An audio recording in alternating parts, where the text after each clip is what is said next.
lob it to Ryan Perez in the paint off a couple of screens. Esquivel to Garcia. Off the deflection. Los Fresnos comes back and wins.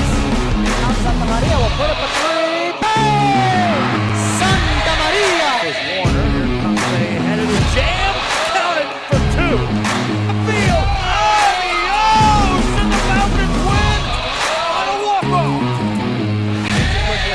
And it's saved. What a game.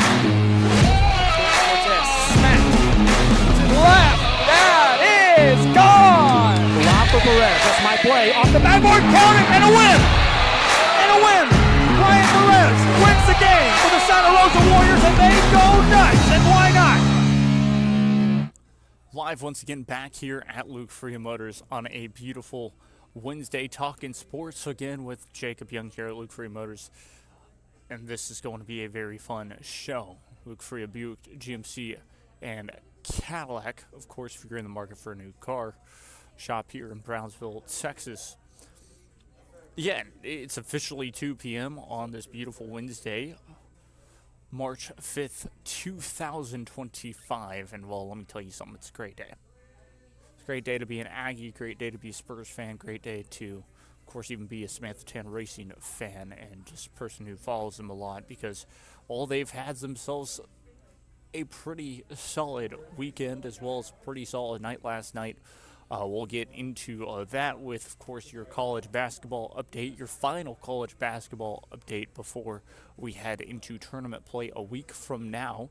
After that tournament play as well, it's just pretty interesting in general with the tournament play. And after the tournament play is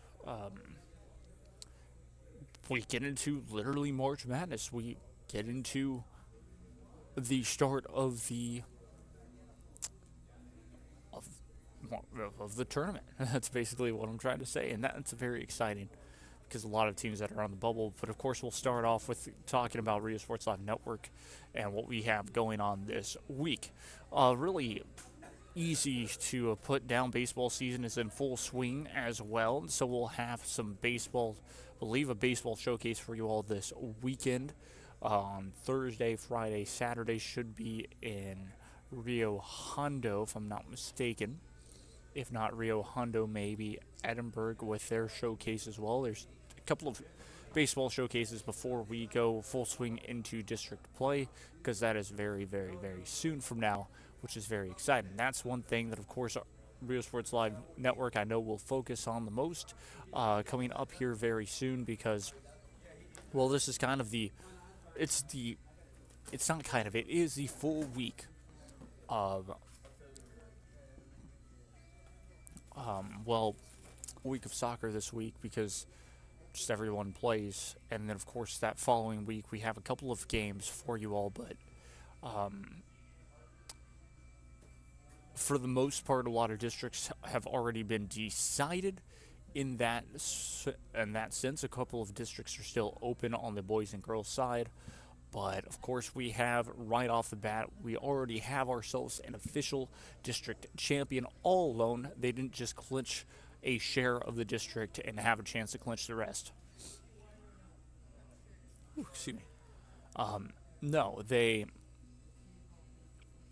officially have clinched it fully. We'll talk about that here very shortly.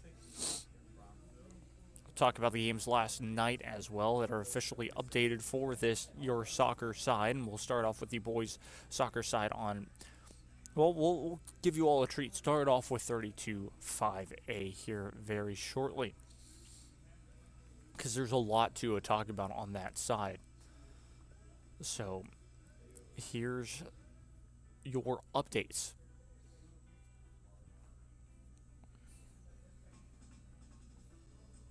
Just making sure that I can get the whole table for you all officially, because it's very exciting. Once again, 32-5A on the boys' side. It had kind of been back and forth, but we knew that coming into this, there were chances for it to be sealed, for district to be sealed, to be exact. Brownsville Lopez, after last night's matches, let's go with, of course, last night's matches on Tuesday, March 4th.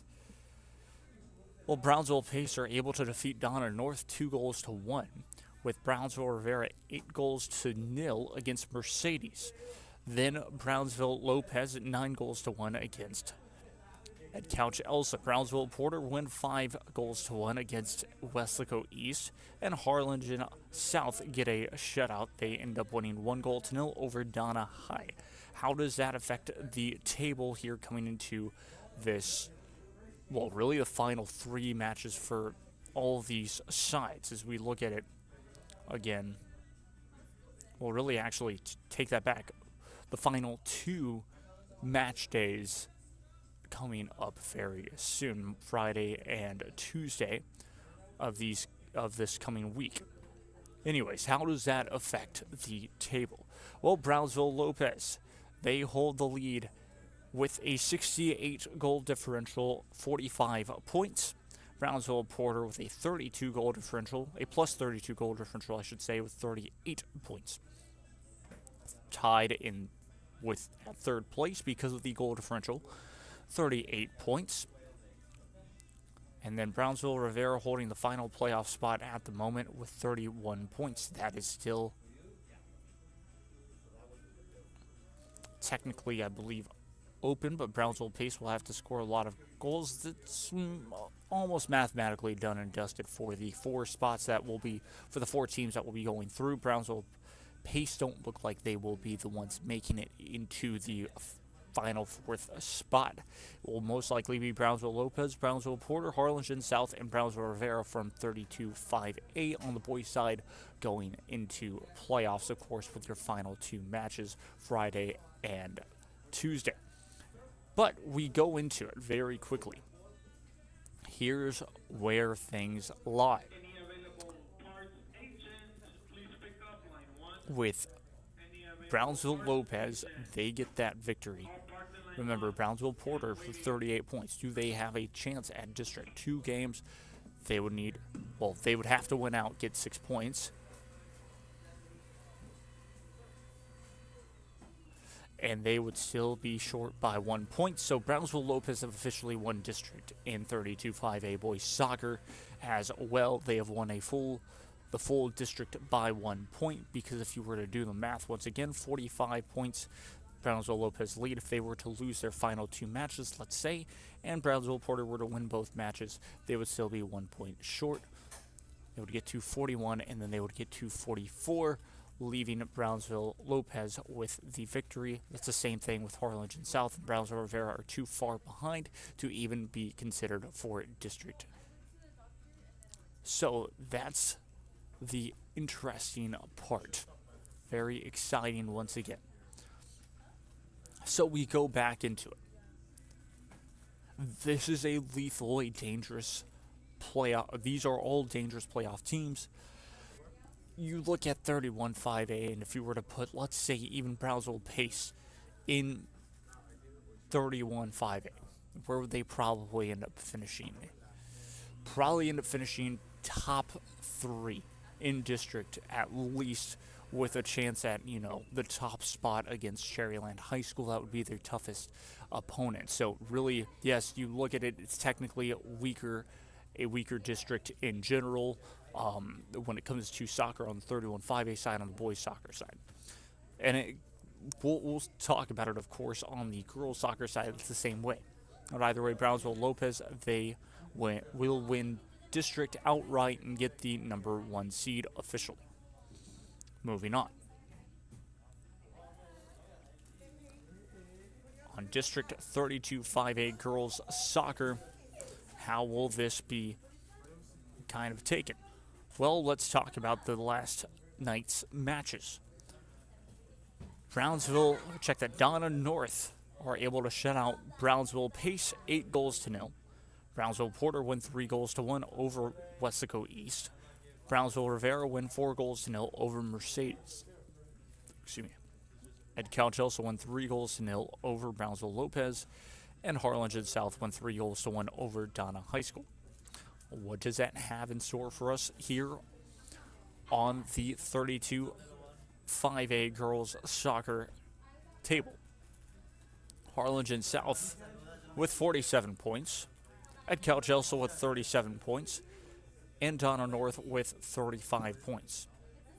And Brownsville Lopez with 33 points. That's your top four that would make it.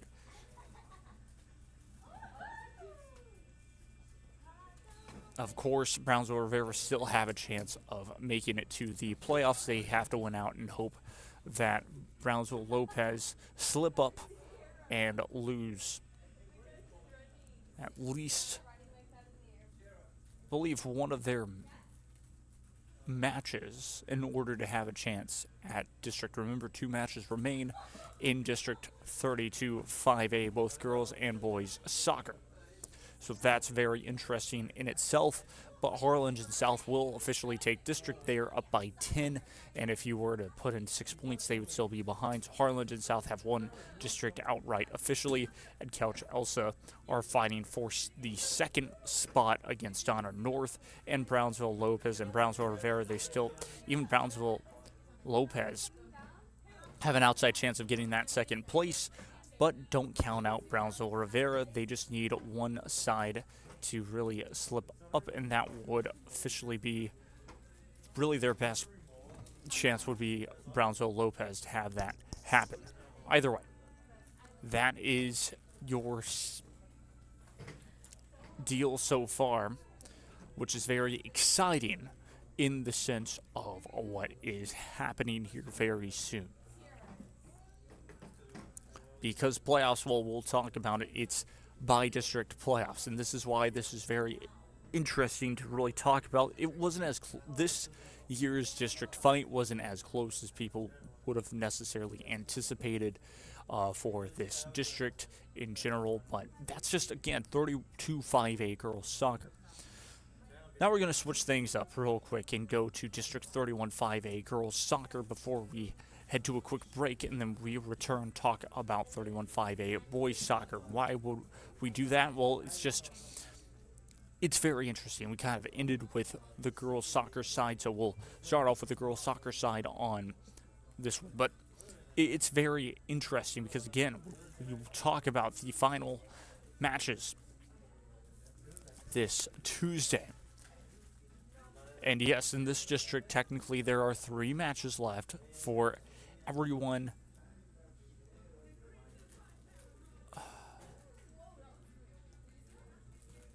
Well, for a couple of teams. Let me reiterate. So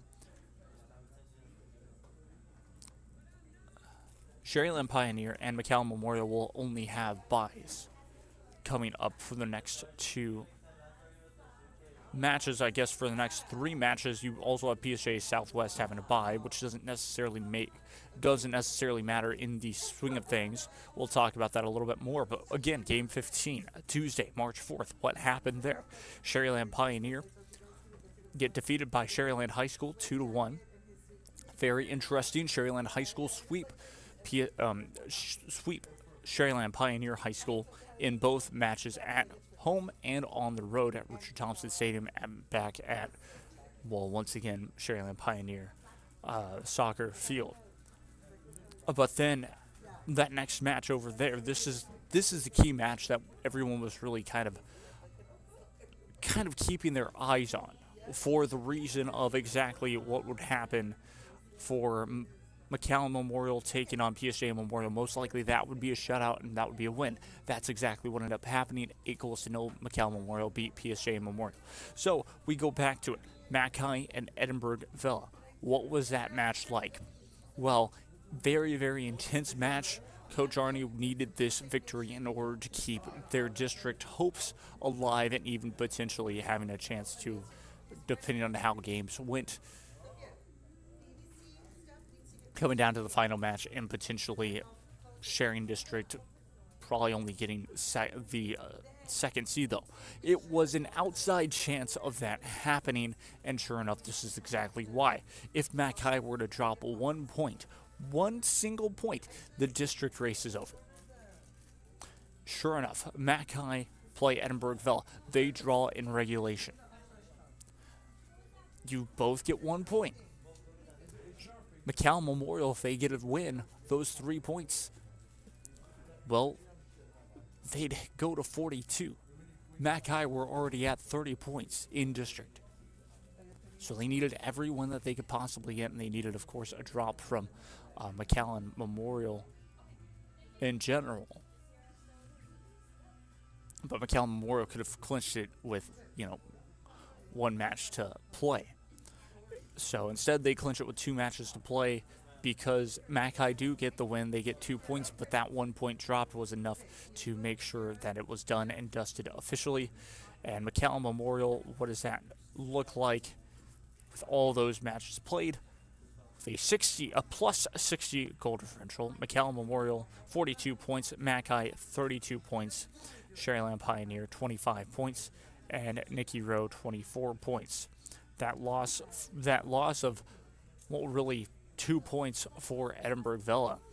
They end up dropping back by 2 points against McAllen Rowe. That race is still open for the 4th and final playoff spot. Sharyland High School had been eliminated for a while, but they were able to play spoiler for Sharyland Pioneer and not allowing Sharyland Pioneer to have a chance at the 2 seed. And indeed, the first 3 seeds will be McAllen Memorial, McAllen High School, and Sharyland Pioneer. Sharyland Pioneer, after a year ago having themselves a very difficult season,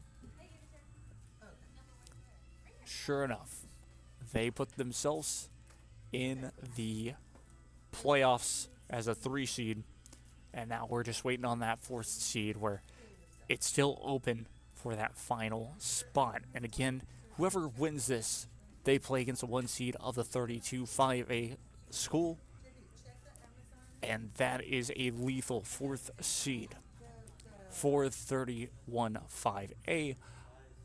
Again, my prediction for that first round on the girls soccer side, a sweep from 31 5A over 32 5A. Have what they have done for the past 3 to 4 years since this change of district.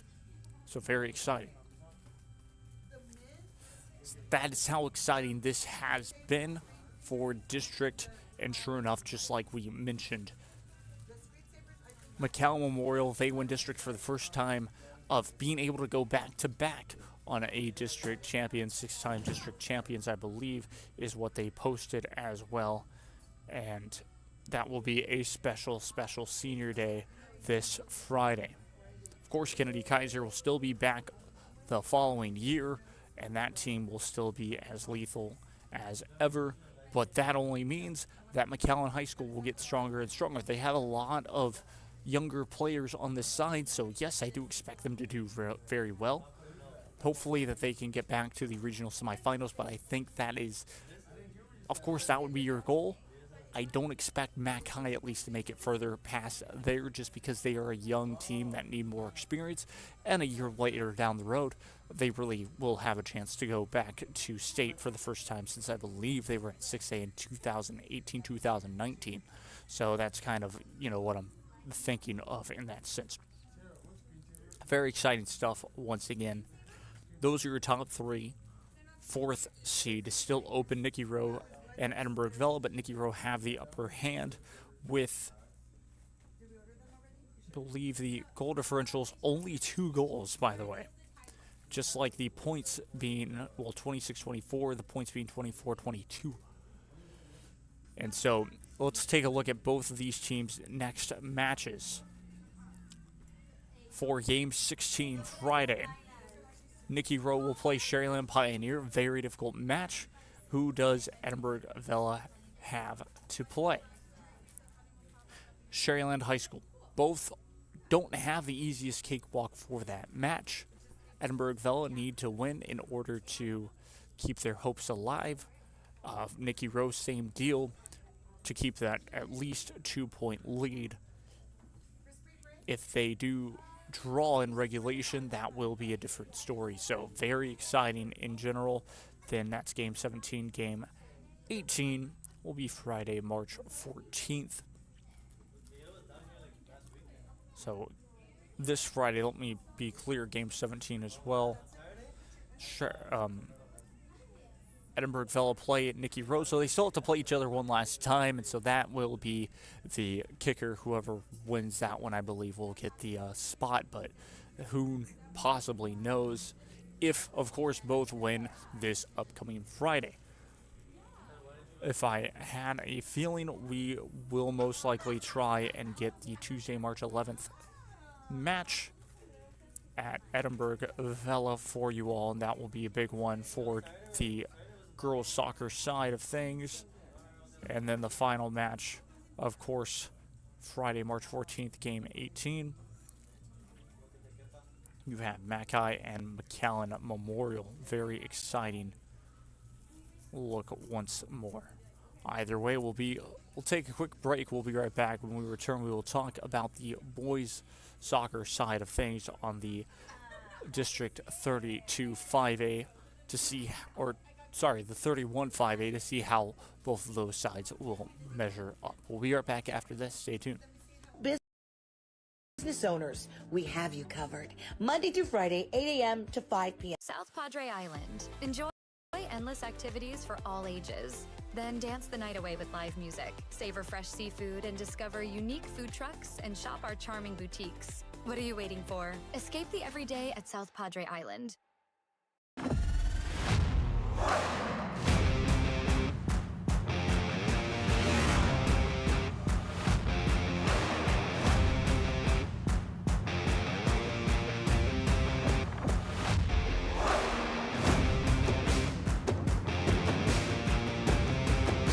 Elevation, AT4, AT4X, Denali.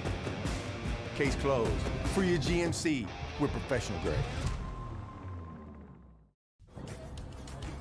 Are you looking for a new place on South Padre Island?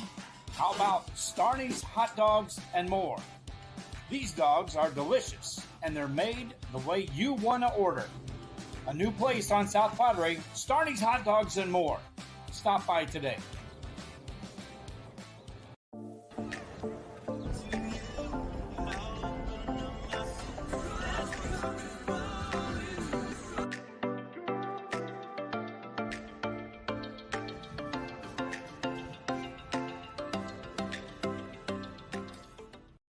Sunny Glen Children's Home has provided a place of hope for every child since 1936. If you'd like more information on Sunny Glen and the services we offer, please visit us at www.sunnyglen.org. South Padre Island. Enjoy endless activities for all ages. Then dance the night away with live music. Savor fresh seafood and discover unique food trucks and shop our charming boutiques. What are you waiting for? Escape the everyday at South Padre Island. Sherryland ISD, a nationally recognized district focusing on quality and rigorous instruction where every child is immersed in a culture of academic success. Sherryland ISD, excellence is our tradition.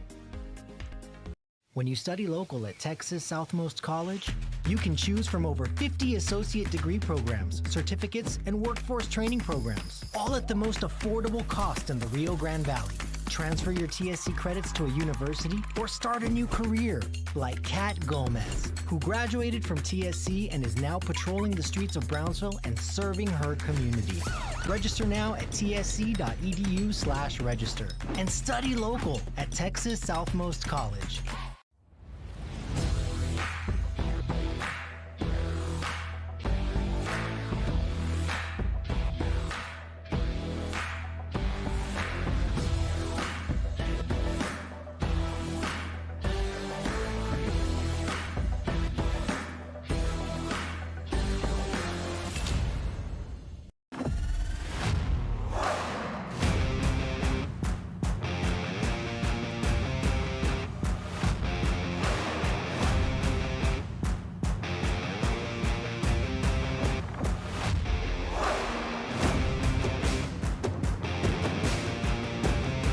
Time to take a new look, maybe your first look at Buick. If smart, hip, and affordable is for you, Buick's your brand. Fruia Buick, Brownsville, Texas.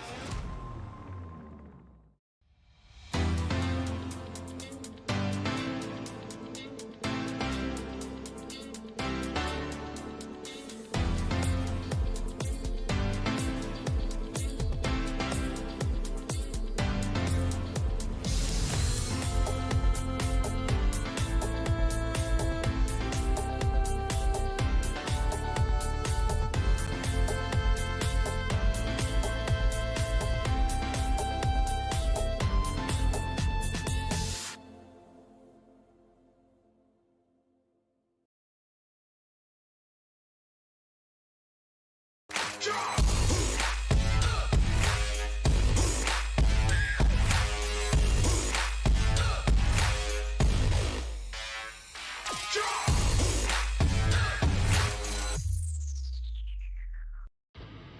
Techs in Harlingen is your source for lifts, wheels, and tires.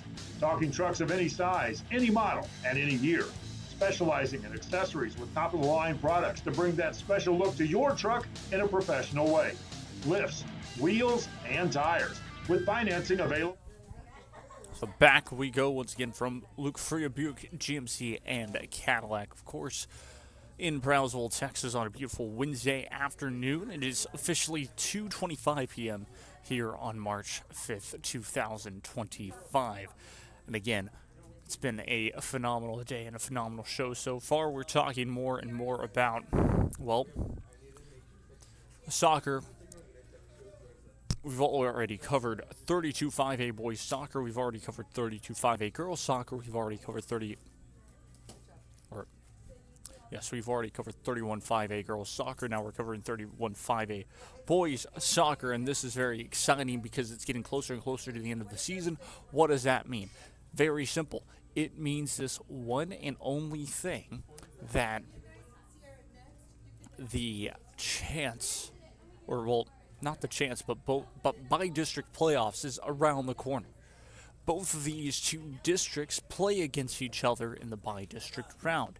On the girls' side, you normally have 31 5A sweeping 32 5A. That's almost a given. 31 5A versus 32 5A on the boys' soccer side. They've had some amazing matches. Now, of course, a couple of years ago, and for the last couple of years, you've had Valley View a part of it. They changed the districts again, and Valley View have dropped down to 4A officially, so they're out of that hunt. They're out of, having a chance to win district in 31 5A, of course, because, well, they're not there anymore. And then you have, of course, in 32 5A, normally Brownsville Lopez or Brownsville Porter are the two very lethal sides that will most likely make it as far as possible in Region 4 on the boys' side. But then you have the outlier. The McAllen side, the Sherryland side, and that's what I mean is Sherryland High School, where they're going to face and all of that. So let's look at the results from this past day, from, of course, yesterday on Tuesday. Nicky Rowe, well, they'll defeat PSJ Southwest 4-0. And then Mackay will win 3-0 over Edinburgh Villa. Sherryland High School will beat Sherryland Pioneer 3-0. 6-2 are McAllen Memorial over PSJ Memorial. And then PSJ North had a bye. What does that have for, what impact does that make on the boys District 31 5A standings on the table? Well, Sherryland High School with 36 points. They lead the district. Sherryland Pioneer High School officially have snuck into second place, and they hold a firm second place with 28 points.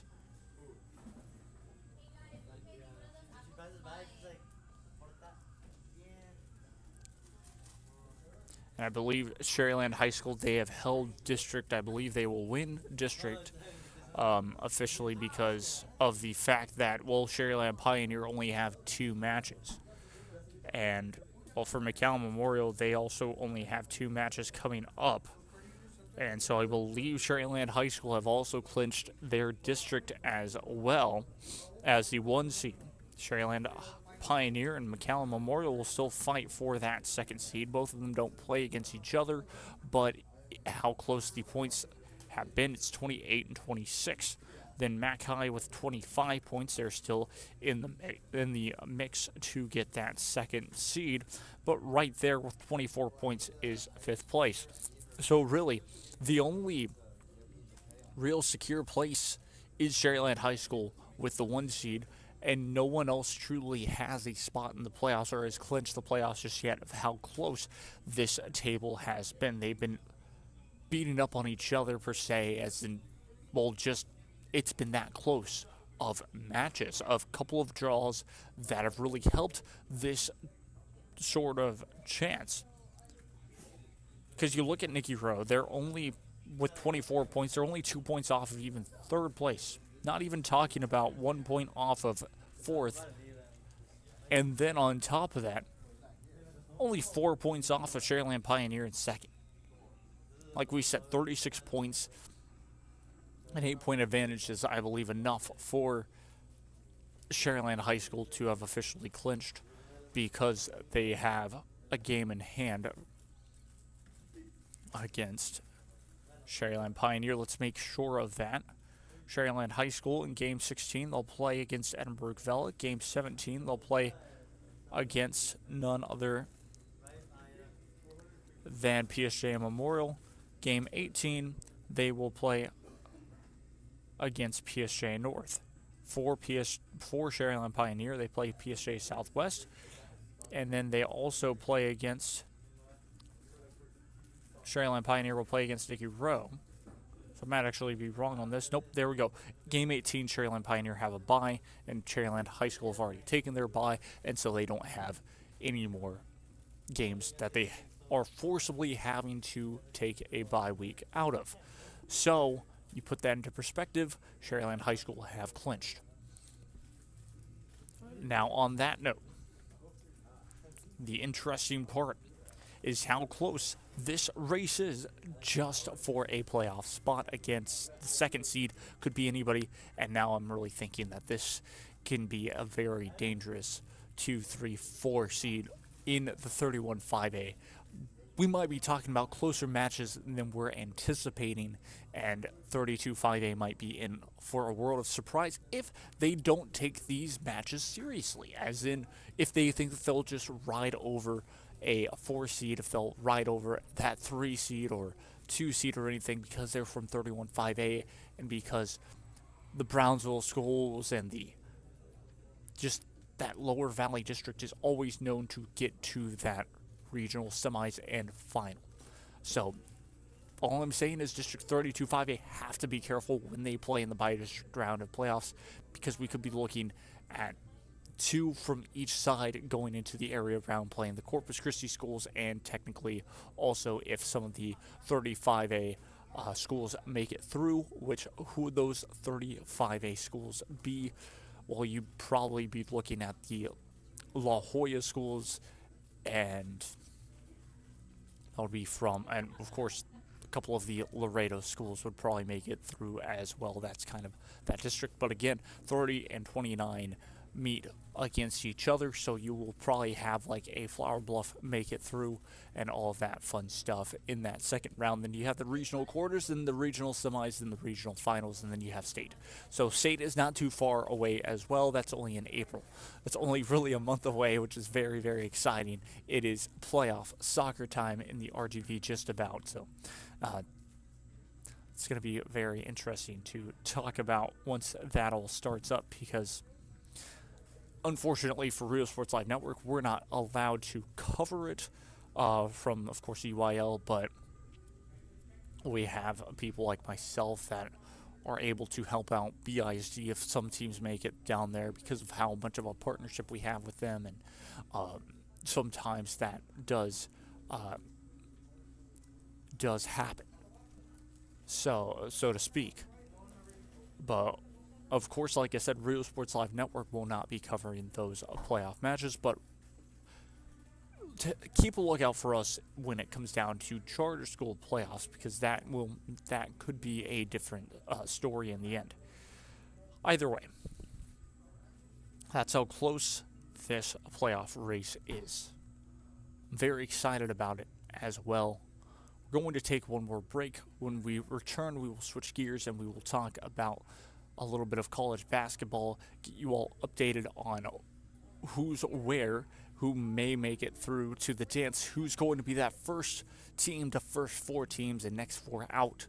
All the big games happened last night. We'll keep you updated with that and get you with what looks to be like the major teams making it. Not the mid-majors, but the Power 4 conferences. Who's going to be in there? We'll take a quick break. We'll be right back after this. Stay tuned.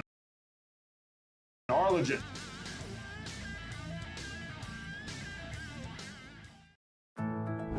My son Leo just graduated from high school, but also with his associate degree from Texas Southmost College at no cost at all. Not having that financial burden was so helpful to our family. That's 2 years we did not have to pay for. All of my TSC credits transferred to UTRGV, and I am so grateful to go into my major debt-free.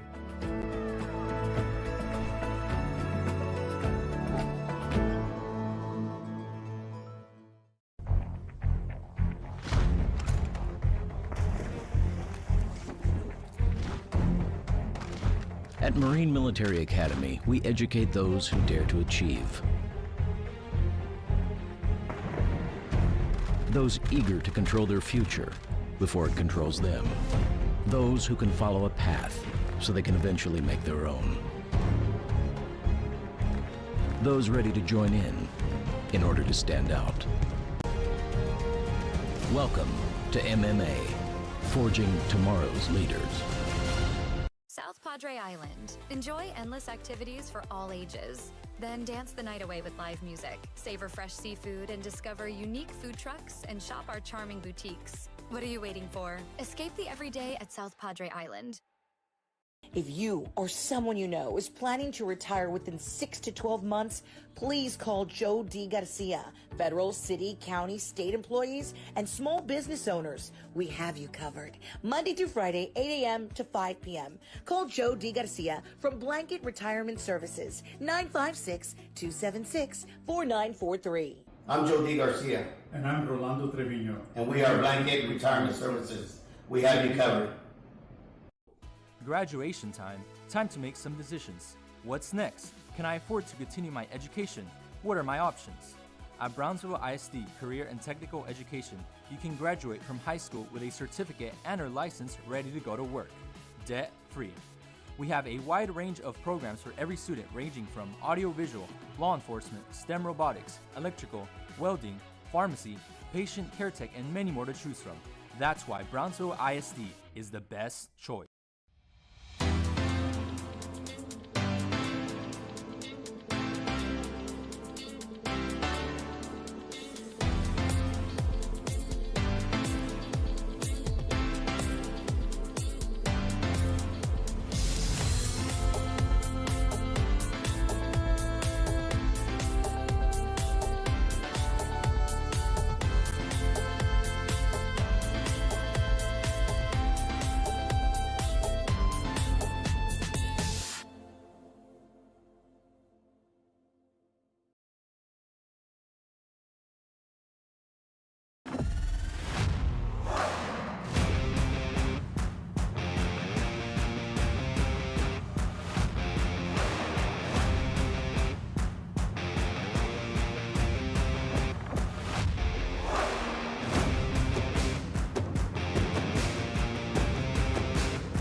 The standard of excellence has always been Cadillac, so be iconic and drive one. Fruia Cadillac, Brownsville, Texas. I'm the new athletic director here. I started here 13 years ago, and 13 years ago, our juniors and seniors were in first grade and kindergarten. As they grew through their lower elementaries, I taught them in 3rd, 4th, and 5th grade. And now, I've coached them their freshman year, their junior year, their sophomore years, and even this year, their senior year. That's one of the pluses here at our school. We're such a close-knit family type of community. You go to big schools where kids might just be a number. Here in San Perlita, kids have a name. South. Back we go once again here live from Luke Fruia Buick GMC and Cadillac. If you're in the market for a new car, well, once again, this is a place to go check it out. Once again, I'm Jacob Young, it's Real Sports Live Network. We're talking wall sports today, and of course now after our soccer talk, if you missed that, of course it'll be all live on YouTube as well. I believe that's where we're at right now, and so you can go ahead and we'll watch it back pretty quickly if you missed anything as well. But anyways, going back to it now, we're talking about March Madness as it is getting closer and closer for the college basketball side of things, as well, we have the final college basketball regular season games taking place this Saturday. Really, in a way, it's make it or break it here. Unless you win your auto bid, which would be, of course, to win your conference for a lot of teams that are expected to miss the tournament. Well, let's look at the first four. This is brought to you by, of course, CBS Sports at the moment. Right now, your first four is looking like Oklahoma, San Diego State, Ohio State, Boise State, Quinn, SEMO, Southern, and Buck. This is what it's looking like for your first four. Your first round are still looking like, well, on the south, your 1 seed would be Auburn. On your on the east side, your 1 seed would be Duke. On your west side would be Tennessee with the 1 seed. On your west side being Houston. Those would be your 4 1 seeds at the moment. Well, let's look at the first round from the south, who they have projected to be in that southern region. The Illini, as the 8th seed, they'd face the number 9 seed of New Mexico.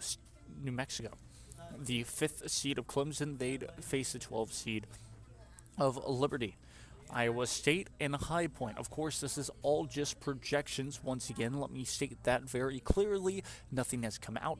Nothing will come out until literally a week from this upcoming Sunday, when Selection Sunday is official. It's a week of tournaments starting from, I believe, Monday. So take that into consideration, that everything will finish up on Sunday, and then we will have the picks on none other than the 15th. Not the 15th, but my point is it will be at that 5 p.m. after all those games are officially done and dusted. CBS, your local CBS station, that's where you can watch that a week from Sunday. Let's move on. Iowa State, High Point, Ole Miss will play VCU. Right now is what the projection is. They'll be a 6 seed versus an 11 seed of VCU. I would not be shocked. I mean, Ole Miss is a very strong team, but VCU, you never know about that side. St. John's as a 3 seed facing off against Towson. I don't know how strong that West Coast Conference has been. They are technically a mid-major conference. But St. John being a 3 seed is very impressive. Check that St. John is Big East, so that's still technically a Power 5. St. Mary's, California, that is what I meant to say. That is from the West Coast. They would be a 7 seed against an Indiana. That right now are in. They won key games and sure enough have put themselves in at least a 10 seed. That can go either way again. Robert and Michigan State as a 2 seed. Here they've been very impressive. We'll go straight to the west. Tennessee and Nebaum. Nebaum being the 16th seed. Tennessee being the 1 seed, of course. They would not be in the... It would most likely be, of course, the 1 seed Tennessee taking that very easily. So really just Tennessee as that 1 seed. BYU and UConn, 8 seed and 9 seed. UConn trying for their 3rd straight national title in a row. Don't expect a 9 seed to win the whole thing. UK, University of Kentucky, and Drake. Kentucky being a 5 seed, Drake being a 12 seed. Texas Tech being a 4 seed, and Yale being a 13 seed. Mississippi State versus an 11 seed, probably Wichita. We'd have to wait and see. Again, it all depends on those conferences and who wins that conference and who will get put in there. Texas A&M as a 3 seed still looks like the projection because they did defeat Auburn, which was massive. A massive victory after a 4-game losing streak. They still need to beat LSU to make sure that they will be a 3 seed, but if they were to do that, they are basically guaranteed a 3 seed unless for the outside chance that they win the whole entire SEC title, then we could potentially look at them being a 2 seed just because they win the whole thing. That is, of course, the only way that the that the committee would look at it and say, yeah, okay, they're hot right now, let's put them at a 2 seed. I think that's the only way that things can change for Texas A&M, beat LSU and then win the whole SEC tournament to make sure that they can get the highest seed that they've ever had. Now, on the other side, Louisville is expected as a 7 seed, University of Georgia expected as a 10 seed, Wisconsin expected as a 2 seed, and Norfolk expected to make the tournament as a 15 seed. We go to the East side now, very quickly. Duke as that 1 seed. Creighton and Utah State, 8 seed and 9 seed. Arizona being a 5th seed, being played against McNeese. McNeese are projected to win the Southland Conference. So these are a lot of projected to win teams for the auto bids. Missouri and Akron, Missouri being a 4 seed, Akron being a 13 seed, Kansas being a 6 seed, Arkansas being an 11 seed.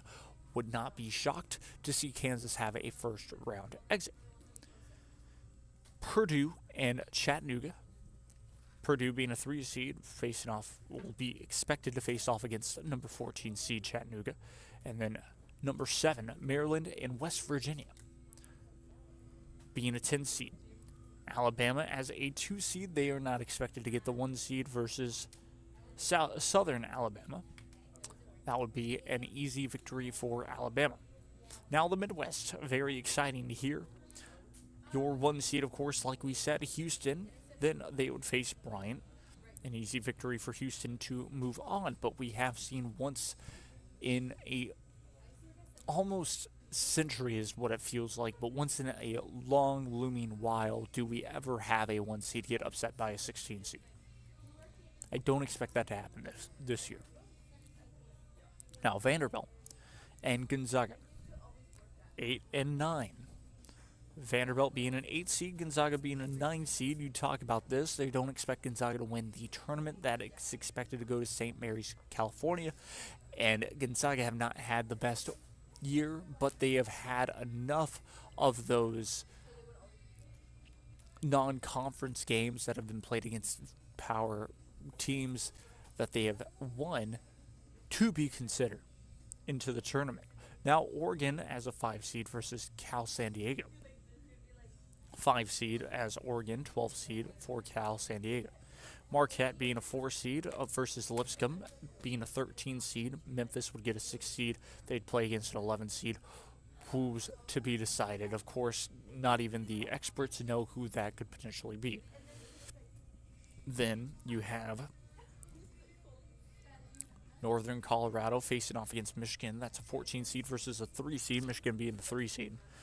Northern Colorado being the 14 seed, and then UCLA being a 7 seed, and Baylor being a 10 seed, Florida being a 2 seed, and CCTST being a 15 seed. So really, the team bracket index updated this morning because of the games from last night.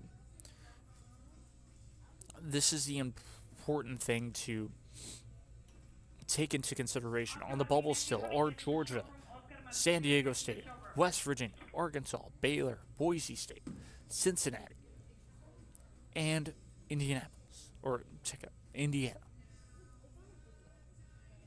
There are still a lot of on the bubble teams. Meaning, if things change, then you're talking about, a different scenario. Who did I not read off? The biggest question mark. Texas.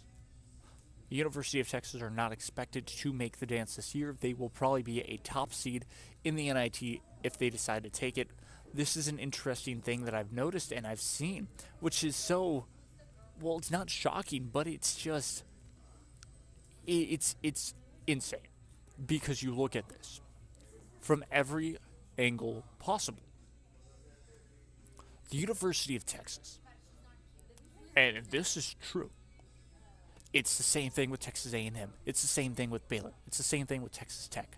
For these Texas schools, well, kind of not necessarily Texas Tech and Baylor, but for sure for these 2 top schools, and even TCU, I would say, a lot of the Texas schools, they have really good boosters and really good NIL deals you should never have your teams miss the NCAA tournament. As for Texas A&M trying for their football side, that's a different story as well, because they have the money and it's right there. First year coach, but of course they've been through a lot of coaches that ended up being frauds and all this fun stuff, and just 1 year of good stuff. But we're not talking about this. We're talking about basketball. University of Texas. Look at their women's basketball program for a second. Their women's basketball program, top 3 team in the nation. They will be a 1 seed come this 2 weeks from now. Mind already blown that they will be a 1 seed. But then the Longhorns on this other side will miss the playoffs. Will miss the tournament. That is wild. Obviously it's 2 different coaching. But then you look at it and say, wait, something's not adding up here. NIL? Is the coach missing the NIL? Is he missing things like that? I don't know. And so that's a lot of the truth that comes out.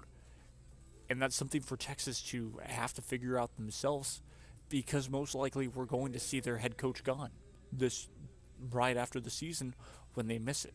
I don't think that Texas will allow that to happen because of especially the success with Texas A&M this last couple of years with Buzz Williams being that successful, and all of a sudden Texas basketball just slowly deteriorating on the men's side. But it's picking up on the women's side fine, so they don't have to worry about that. Because you look at baseball, what did Texas do this offseason? They hired Schloss, the head coach, the former head coach of Texas A&M baseball that led the Texas Aggies to none other than a brilliant run at the national title, as Tennessee baseball ended up taking it, and I don't believe that Tennessee baseball this season's doing too hot. As for Texas A&M baseball, they did drop a couple of games, but like I mentioned, Texas sports, the Longhorns to be exact, sports are on a rise, except for some strange reason basketball have not. And they've been struggling. In my opinion, of course, you think about it, because I read Marquette off of this. The biggest thing to think about is, Marquette's expected, I believe, to make the tournament as a 4 seed. That's the Longhorns' old head coach.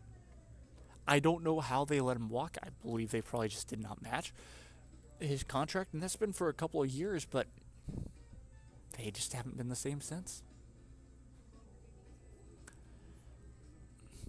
It's wild to think about, for sure.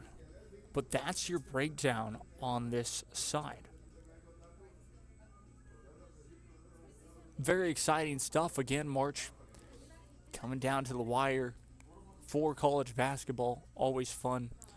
Let's look at the very, very outside chance for the UTRGV Vaqueros to make the tournament on the men's basketball side of things. They beat Southern Louisiana on Monday, 77-76. And the standings look like this with UTRGV 1, 2, 3, 4, 5, 6, 7, 8, 9 in 9th, 8, and 12 with their conference record. 9 and 12 being Houston Christian. I don't know if they'd even be invited into the tournament. They may end up missing their, not their invitational, but their conference tournament, because I believe it might be the only 8 or it's everyone that makes it. I'm not entirely sure. Point is, they will have a long road if they do make the playoffs or make the conference tournament to win the whole thing. Now, UTRGV baseball, looking forward to that. We'll wait and see. Of course, a lot of false hope at the start of the season. You look at their start of the season for UTRGV, almost beating Nebraska,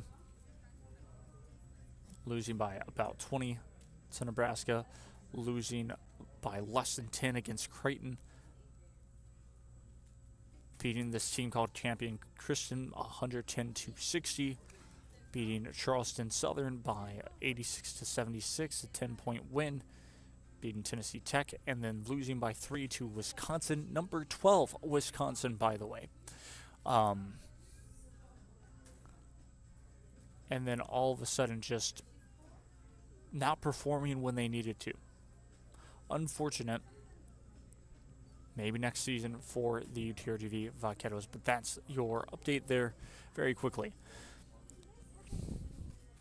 We're going to stay put here, and of course we'll switch gears as we are coming up closer and closer to the hour mark. We have about 5 minutes left of the show, 5-6 minutes left of the show to be exact.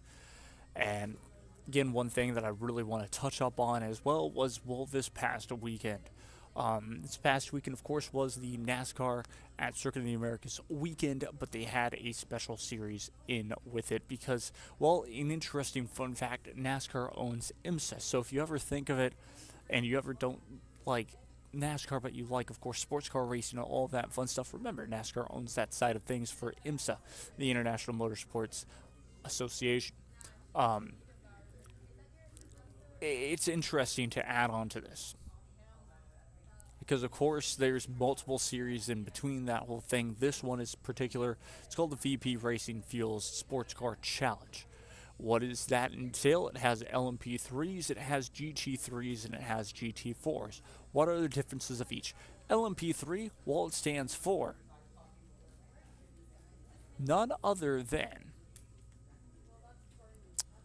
Le Mans prototypes. Le Mans prototype 3s to be exact. So they're the slowest out of the prototypes. They're mainly for your bronze class drivers, your amateur drivers, your silver class drivers, the ones that aren't necessarily, that this is their step, their chance to prove that they're decent, to get into an LMP2 ride and to potentially have a chance of catching eyes with BMW, Porsche, and then of course Cadillac as well. The main three sides of the GTPs, which stands for Grand Tour prototypes. And that is the biggest of the big. That's where you want to be if you're on that side for LMP. Moving on, of course. As for GT3, what are those? Well, they are the likes of your BMW M4 GT3, your Porsche 911, or the 992 to be exact is what they're called. And then, of course, added on to that would be the Ferrari 296, and as well as for this series particularly, that is it. Now, normally you have the Lamborghini GT3s, the Corvette M8, all of those normally that's a possibility. Anyways, this was very exciting. I was there. You look at my sweater as well. Keep pushing for Samantha 10. So that's, of course, why I was there as well, as I wanted to watch some NASCAR racing.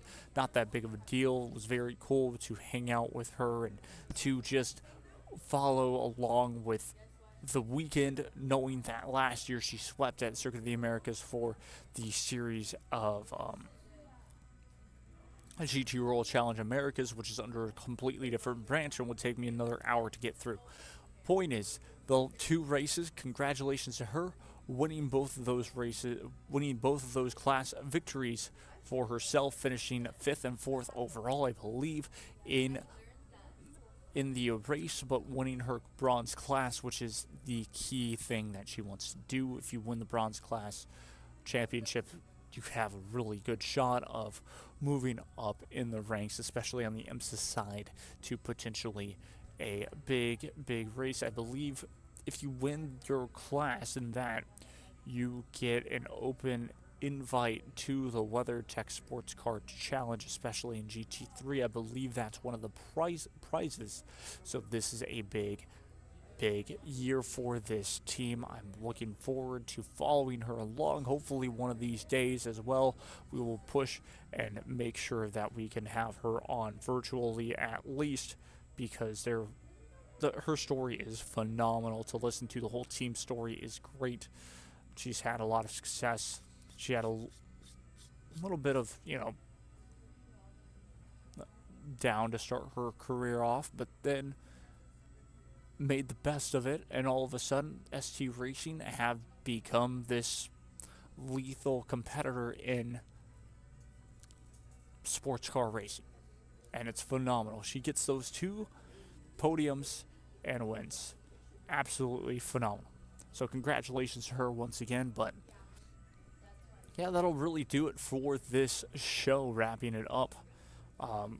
Hopefully you all enjoyed this sports talk. Once again, we talked about soccer. We talked about your college basketball. Next week will officially be the tournament play. And that should be a conference tournament play, I should say. And that will be very exciting.